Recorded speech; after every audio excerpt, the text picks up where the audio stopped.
కోరుతున్నాము. ఈ రోజున 6 సంవత్సరాలు పూర్తయిన సిహెచ్ఓలని రెగ్యులర్ చేయాలని గవర్నమెంట్ ఆఫ్ ఇండియా గైడ్లైన్స్ ఉన్నప్పటికీ కూడా 6 సంవత్సరాలు పూర్తయి 7వ సంవత్సరంలో మేము ప్రవేశించినప్పటికీ ఎటువంటి ఆన్సర్ అనేది మాకు సిఎఫ్డబ్ల్యూ నుంచి రాలేదండి. మీడియా ద్వారా మేము ఒకటే కోరుతుంటున్నాము, మావి స్పష్టమైన డిమాండ్స్. 23% ఎన్హెచ్ఎంలో 2023లో 189 క్యాడర్స్ ఉంటే 188 క్యాడర్స్కి ఇచ్చి మా క్యాడర్ని మాత్రమే పక్కన పెట్టడం చాలా దురదృష్టకరం. ఆ రోజే మా యొక్క గౌరవ ప్రెసిడెంట్ గారు వెళ్ళి మాట్లాడడం జరిగింది. అప్పుడు ప్రిన్సిపల్ సెక్రటరీ గారు గౌరవనీయులైనటువంటి కృష్ణబాబు గారు మాతో వెబినార్ కండక్ట్ చేసి అమ్మ మీతో మేము మాట్లాడతాము, మీకు మేము స్పష్టమైన హైక్ ఇస్తామని చెప్పి ఆ ఫైల్ని కూడా మూవ్ చేయాలని అన్నారు. కానీ అది ల్యాప్స్ అయిపోయింది. 2 సంవత్సరాలు మేము చదువుకున్నాం కాబట్టి వాళ్ళ మాటలకి గౌరవం ఇచ్చి ఆగామండి. కానీ ఇంతవరకు మాకు ఆ 23% హైక్ గురించి ఒక్క రెస్పాన్స్ కూడా లేదు. అంతేకాకుండా 2023 నుంచి మాకు ఇవ్వవలసినటువంటి ప్రోత్సాహకారికంగా 15,000 ఇస్తారు. ఆ యొక్క 15,000లో కూడా కోతలు విధిస్తూ కొంతమందికి 4,000, కొంతమందికి 11,250 రూపాయలు ఈ విధంగా ఇస్తూ వాళ్ళే డిసైడ్ చేసుకొని అసలు ఎందుకు మాకు ఏ మ్యాట్రిక్స్ ఇస్తున్నారో, ఎందుకు డబ్బులు కట్ చేస్తున్నారో కూడా తెలియనటువంటి పరిస్థితిలో సిహెచ్ఓలం అందరము మా యొక్క ఆవేదనని ఈరోజు మీడియా ద్వారా గవర్నమెంట్కి తెలియజేయాలనుకుంటున్నాం. మొత్తం స్టేట్ వైడ్ 10,032 మంది సిహెచ్ఓస్ ఉన్నామండి. ఇందులో 80% ఆడవాళ్ళం ఉన్నాము. మేము గవర్నమెంట్ని కోరుతున్నాము, మీడియా ద్వారా గౌరవనీయులైన డిప్యూటీ సీఎం పవన్ కళ్యాణ్ గారిని మేము కోరుతున్నాము, చంద్రబాబు నాయుడు గారు సీఎం గారిని, హెల్త్ మినిస్టర్ సత్యబాబు గారిని మేము కోరుతున్నామండి. Principal secretary sir Veerapandya sir దయచేసి మాకు మీరు న్యాయం చేయాలని కోరుతున్నాం. మేము అన్యాయమైనటువంటి డిమాండ్స్ చేయడం లేదు. మేము అడిగిన ప్రతిసారి బడ్జెట్లు ఎదగడం చాలా చాలా బాధాకరం. ప్రతి సంవత్సరం ఎన్హెచ్ఎం నుండి మనీ వస్తుందండి, మేము ఆ బడ్జెట్ చూస్తున్నాము. మా మనీ అంతా ఏమవుతుందో మాకు అర్థం కావడం లేదు. దయచేసి మాకు న్యాయం జరిగించండి. ఏ ఎంప్లాయీకైనా, ప్రైవేట్ ఎంప్లాయీకైనా ఈపీఎఫ్ అనేది కట్ అవుతుందండి. మరి మాకైతే 5 సంవత్సరాలు కట్ చేసి పోయిన సంవత్సరం నుండి ఈపీఎఫ్ కూడా కట్ చేయడం లేదు.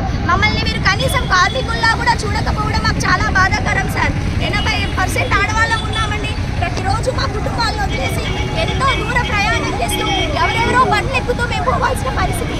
ట్రాన్స్పోర్టేషన్ లేదు సార్. రూరల్ ఏరియాస్లో ఎంతో కొండ ప్రాంతాలలో పనిచేస్తున్నారు. కొండ ప్రాంతాల్లో పనిచేస్తున్న సిహెచ్ఓస్ ఆడవాళ్ళు 3 చనిపోయినారు సార్. వాళ్ళకు కనీసం బాధాకరమైన పరిస్థితిలో మేము ఉన్నాం. ఒక ఎంప్లాయీస్గా ఎవరికి ఇటువంటి కోత అనేది ఉండదు. ఆంధ్రప్రదేశ్లో మాకు న్యాయం జరగాలి. ఇండియా మొత్తం ఇది మన గౌరవనీయులైన ప్రధానమంత్రి గారు మోదీ గారు స్టార్ట్ చేసిన ప్రోగ్రామ్ సార్. ఇది సెంట్రల్ గవర్నమెంట్ వాళ్ళు ప్రతి ఒక్క చోట హైక్ ఉంది. మన పేపర్ నోటిఫికేషన్ ఇస్తారు మన గౌరవనీయుల ప్రిన్సిపల్ సెక్రటరీ గారు. మేము భారతదేశంలోనే అత్యధికంగా 40,000 ఇస్తున్నామండి. మా స్టేట్మెంట్స్ ఇస్తామండి, బ్యాంక్ స్టేట్మెంట్స్ మీరు చెక్ చేసుకోండి సార్. ఏ ఒక్కరికి కూడా 2 సంవత్సరాల నుంచి 40,000 పడిందా? పడలేదు సార్. మాకు 40,000 పడలేదు. మాకు రావడం లేదు సార్. కనీసం 35,000, 32,000 కూడా రావడం లేదు. మేము దయనీయమైన స్థితిలో ఉన్నాము. మా పిల్లల్ని మేము ఎలా పోషించుకోవాలి, కుటుంబాలను ఎలా పోషించుకోవాలి, ఆ యొక్క ఆవేదనతో మేము ఈరోజు రోడ్డు మీదకి రావడం జరిగింది. ప్రతి కడప డిస్ట్రిక్ట్లో 5 రోజుల నుంచి మేము నిర్వధిక సమ్మె చేస్తున్నాం సార్. నిర్వధిక సమ్మె మేము చేస్తున్నప్పటికీ కూడా స్టేట్ వైడ్ మాకు ఎటువంటి రెస్పాన్స్ లేదు. గవర్నమెంట్ మేము కోరేది అదే మీడియా మిత్రుల ద్వారా దయచేసి మాకు మీరు న్యాయం జరిగించండి. అంతేకాకుండా ఈ మంత్ శాలరీ కూడా హోల్డ్ చేశారు సార్. అది చాలా బాధాకరం సార్. మేము 25 రోజులు పనిచేసాం సార్. పని చేసి మేము ఈ యొక్క నిరసనకు వచ్చాము. ఆ 25 రోజుల డబ్బులు మాకు ఇవ్వండి సార్. మేము ఏ విధంగా బ్రతకాలి, మా కుటుంబాలు ఏ విధంగా బ్రతకాలి సార్? రెంట్లు కట్టుకోవాలి సార్. రెంట్లు బకాయిలు ఉన్నాయి సార్. ఆ రెంట్లు మీరు చెల్లించండి. మీడియా మిత్రులందరికీ నా ధన్యవాదాలు, కృతజ్ఞతలు తెలుపుతున్నాను. ఈరోజు మేము కడప సిహెచ్ఓస్గా గవర్నమెంట్ మన గౌరవ ముఖ్యమంత్రి గారైనటువంటి సీఎం చంద్రబాబు నాయుడు గారు మరియు మా హెల్త్ మినిస్టర్ గారిని, మా యొక్క అధికారులైనటువంటి మా కమిషనర్స్ ఎవరైతే ఉన్నారో వారందరికీ మేము విన్నవించుకునేది ఏంటి అంటే, ఇక్కడ మేము ఎందుకు చేరొచ్చాము అని అంటే, ఎడ్యుకేషన్ సిస్టమ్ అనేది అందరికీ తెలుసండి. మేము ఆయుష్మాన్ భారత్లో ఈ ఆయుష్మాన్ ఆరోగ్య జరిపితే కదా గెట్టింగ్ ఏందో సిమెంట్ వేసి పిఓపి వేసినట్టు గెట్టింగ్ పెట్టారు. మేమంతా కూడా ఇక్కడ జాయిన్ అయ్యామండి. ఆ 2018 నుంచి 6 సంవత్సరాలు కంప్లీట్ అయిన ఎవరైతే పూర్తి చేసుకున్న సిహెచ్ఓస్ను గైడ్లైన్స్ ప్రకారము దయచేసి రెగ్యులర్ చేయమని మొదటి విన్నపంగా మీ దృష్టికి మేము తీసుకొస్తున్నాము. ఆంధ్రప్రదేశ్లో ఎంతోమంది ఎంప్లాయీస్ ఉన్నారండి. వాళ్ళందరికీ ఎప్పుడే కానీ ఎవరి జీతంలో నుంచి 1 రూపాయి కూడా కట్ చేయరు. కానీ మా జీతాల్లో నుంచి కోతలు విధిస్తున్నారండి.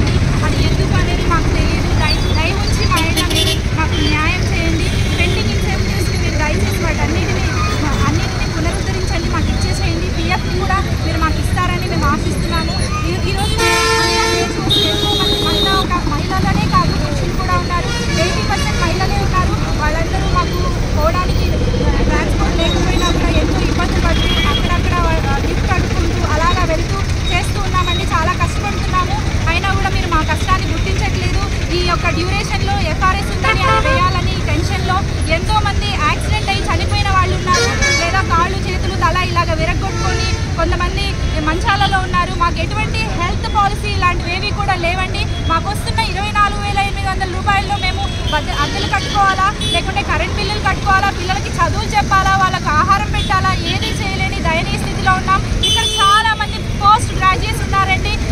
దయ ఉంచి ప్రభుత్వం వారు మా యొక్క చదువును, మా యొక్క నాలెడ్జ్ ఇవన్నీ మీరు పరిగణలోనికి తీసుకుంటారని మేము చేస్తున్నది పోరాటం. ఈ యొక్క ఏదైతే పోరాటం ఉందో మా యొక్క హక్కులండి ఇవి, మా హక్కులను దయచేసి కాలరాయద్దని మాకు మీరు సహాయం చేస్తారని అర్థిస్తూ మా యొక్క ఈ విన్నపాన్ని మీ ముందు పెడుతున్నామండి. Thank you.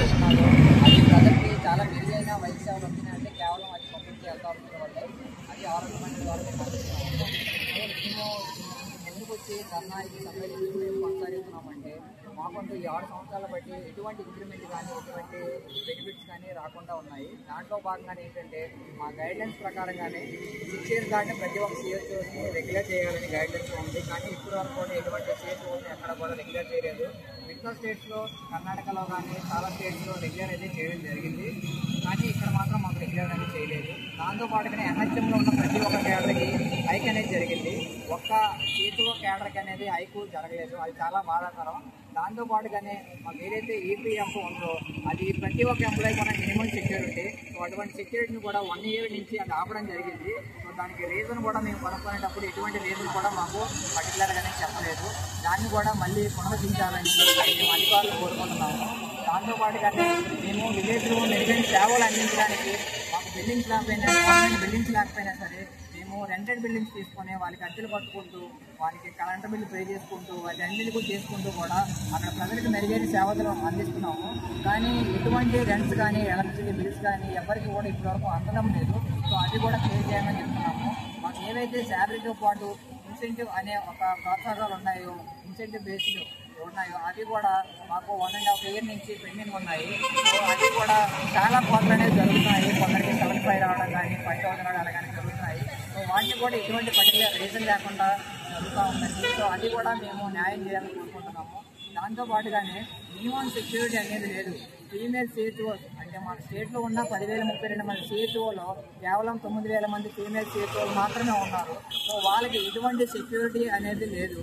సో ఎందుకంటే మా వెల్నెస్ సెంటర్ ఆయుష్మాన్ ఆరోగ్య మందిర్లో ఏవైతే నిర్మించబడి ఉన్నాయో, ఏవైతే రెంటెడ్ ఉన్నాయో అవన్నీ కూడా ఊరవతల శ్మశానాల దగ్గర చాలా దూరంలో ఉన్నాయి. సో అటువంటి దగ్గర హెడ్ క్వార్టర్ స్టే అనేది చేయమన్నప్పుడు ఫీమేల్ సిహెచ్ఓలకి చాలా ఇబ్బందికరం, చాలా సెక్యూరిటీ లేకుండా పోతుంది. సో అటువంటి సెక్యూరిటీ కూడా మాకు చేయాలని మేము అధికారులు నిర్ణయించుకుంటున్నామండి. సో దాంతోపాటుగా హెచ్ఆర్ క్వాలిటీ ఏదైతే ఉందో మాకు అమలు చేయాలని, వెళ్ళి 5% ఏదైతే ఇంక్రిమెంట్ ఉందో అది మాకు అమలు చేయాలని కోరుకుంటున్నాం. సో విలేజ్ లెవెల్లో ప్రాథమిక ఆరోగ్యం అనేది అందుతుందంటే కేవలం ఒక సిహెచ్ఓల వల్లే. సో విలేజ్ లెవెల్లో మేము 14 రకాల ఏవైతే డయాగ్నోస్టిక్ టెస్ట్ ఉన్నాయో అవన్నీ చేసి వాళ్ళందరూ కూడా మేము మెరుగైన సేవలు అందిస్తున్నాము. సో ఈరోజు మీరు విలేజ్లోకి వెళ్ళి అడగగలిగితే కంప్లీట్గా వాళ్ళు చెప్పగలుగుతారు. డాక్టర్ గారు, చిన్న డాక్టర్ గారు ఉన్నారు, వాళ్ళు ఉండి మాకు వైద్య సేవలు అందిస్తున్నారు అని చెప్పేసి వాళ్ళు ఖచ్చితంగా చెప్పగలుగుతారు. సో మీరు ఒకసారి వెళ్ళి గమనించినా సరే మీకు తెలుస్తుంది. సో ఇప్పుడు ఈ రోజుల్లో విలేజ్లో మెరుగైన సేవలు ఏదైతే ఎన్సీడీ అంటే నాన్ కమ్యూనికేబుల్ డిసీజెస్కి, అది హైపర్ టెన్షన్ కానీ, డయాబెటీస్ కానీ, క్యాన్సర్, ఇతర సంబంధించిన వ్యాధులు ఏవైతే ఉన్నాయో ప్రతి ఒక్కటి కూడా ప్రైమరీ కేర్ దొరుకుతుంది అంటే కేవలం అది కమ్యూనిటీ హెల్త్ ఆఫీసర్స్ వల్లే. సో ఇటువంటి ఏదైతే మేము మెరుగైన సేవలు అందిస్తున్నామో ఈ సేవలన్నింటినీ కూడా మేము గుర్తించాలని కోరుకుంటున్నాము. దాంతోపాటుగానే ఎమ్మెల్యే మేము చెప్పండి ఏమన్నా మేము ఇప్పుడు కూడా ఎటువంటి లేనివంటి కోరికలు కానీ లేనివంటి అప్పులు కానీ మేము అడగలేదు. కానీ మాకు రావాల్సినటువంటి కేవలం కొన్ని విషయాలు మాత్రమే మేము అడుగుతున్నాము. మాకు 23% ఏదైతే అయిపోయిందో అది రావాలని మేము కోరుకుంటున్నాము. సో దాంతోపాటు 6 years దాటిన ఏదైతే గైడ్లైన్స్ ఉన్నాయో ప్రతి ఒక్క సిహెచ్ఓని రెగ్యులర్ చేయాలని మేము కోరుకుంటున్నాము. దాంతోపాటు ఈపీఎఫ్ ఏదైతే అది ఆపివేస్తున్నారో అది రీస్టార్ట్ చేయాలని మేము మళ్ళీ కోరుకుంటున్నాము. మాకు కూడా ఫిక్స్డ్ పే ఉండాలని, ఇయర్లీ ఇంక్రిమెంట్ కూడా అందించాలని మేము అందరూ కోరుకుంటున్నామండి. సో ఒక సమస్యలు వచ్చాయి అంటే ఆ సమస్యలు ప్రజలు కూడా సమస్యలు అవి. ఎందుకంటే మేము ఇప్పుడు పేరులో లేము అంటే అది ప్రజలకి ఎంతో బాధ, అక్కడికి ఇబ్బందికరం కూడా. కనుక మా డిమాండ్లన్నీ కూడా న్యాయపరమైన డిమాండ్లు. ఈ న్యాయపరమైన డిమాండ్లన్నీ మీరు తీర్చాలని కోరుకుంటూ సెలవు తీసుకుంటారు.